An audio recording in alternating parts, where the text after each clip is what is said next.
Africains, Africaines, bonjour. Ivoiriens, Ivoiriennes, bonjour. Chers enfants d'Afrique dispersés partout dans le monde et dans les Caraïbes, bonjour. Nous sommes aujourd'hui le 8 juillet 2024 et j'aimerais t'entretenir d'un sujet très sérieux. Akasakuna yo, Annabella yo, Popoglulu kayakamu, Akasakuna yo, Annabella yo, Popoglulu kayakamu. C'est une chanson en gaudier qui dit: chers vivants, il faut prendre conscience que le monde dans lequel nous sommes est un monde, nous sommes à l'étranger. Et un jour va venir où nous allons partir. Notre passage, nous sommes de passage sur terre. Je fais cette vidéo aujourd'hui pour m'entretenir un peu avec vous, frères et sœurs. Aujourd'hui, on a remarqué que les moins de 50 ans meurent, disparaissent comme ça brusquement et on est choqué. Et pourtant, nous savons très bien que la mort fait partie de la vie.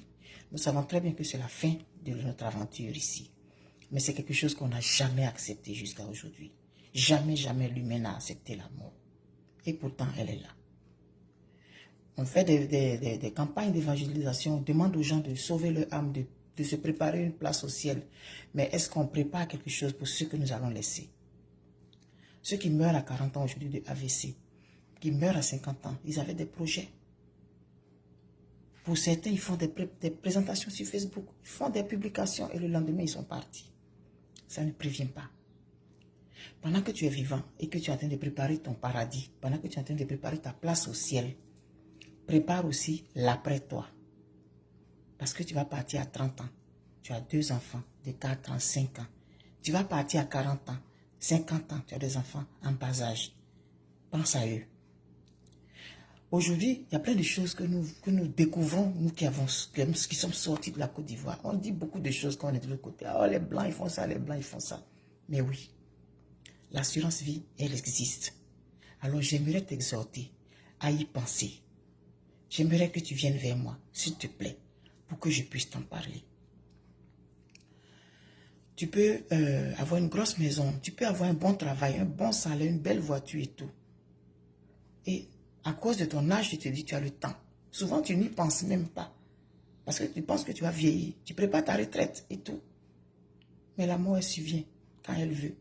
Elle ne te prévient même pas. Ou alors, ton corps te prévient, mais souvent, on n'écoute pas les messages de notre corps. On ne sait pas les déchiffrer. Et puis, un beau matin, c'est parti. Et ceux que tu laisses, il faut penser à eux maintenant. J'ai vu un jour une publication où il y a quelqu'un qui disait que la femme là voulait que son mari fasse ça. Et puis les gens ont dit, oh, c'est parce qu'elle veut bouffer ton argent. Ça ne prévient pas. Si tu aimes tes enfants, tu aimes ta femme, tu aimes ton mari et tes proches. Mais généralement aujourd'hui, c'est à la femme et aux enfants, à l'époux et aux enfants qui sont en première ligne. Je t'en prie, viens me trouver une box. Je vais te parler de l'assurance vie. Assurance paradis, oui, va à l'église, reconnais que Allah est Dieu, reconnais que Jésus est Dieu et tout. Va au paradis, baptise-toi, ne fais pas de péché, c'est sûr que tu vas aller au paradis. Mais ce que tu laisses, il ne faudrait pas qu'ils vivent l'enfer après ton départ. Trouve-moi une box, s'il te plaît, et je vais te conduire là où il faut, pour qu'on te parle de l'assurance vie. L'assurance vie. Pour ce que tu aimes, pour éviter qu'il soit dans le dénuement complet après toi. Pose cet acte aujourd'hui, parce que tu ne peux pas savoir à quel moment ton tour de partir va venir. Ça ne prévient pas. À moins que la personne soit malade. Maladie déclarée, reconnue. L'AVC, les trains quotidiens.